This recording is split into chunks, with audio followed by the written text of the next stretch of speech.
How to find the missing camera timer in the top toolbar on the Samsung Galaxy S26, S26 Plus or Ultra. First, tap on the home button to return back to the home screen. And from the home screen, open up the camera app. Next, tap on the control button. Then we tap on the settings icon.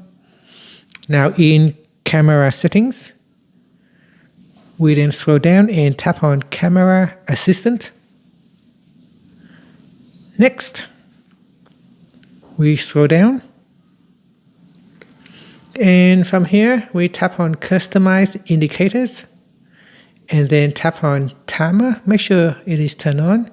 If you switch it off, then it will be removed.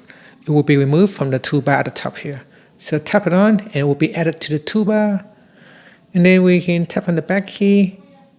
And when you're in photo mode, you should be able to view this camera timer. And we can change the timer and start taking a photo using the timer. Now that timer can also be accessed from down here as well. So we can access the timer down here as well. So we can set to 2 or 5 second timer. And then start to take a photo. And that's it. Thank you for watching this video.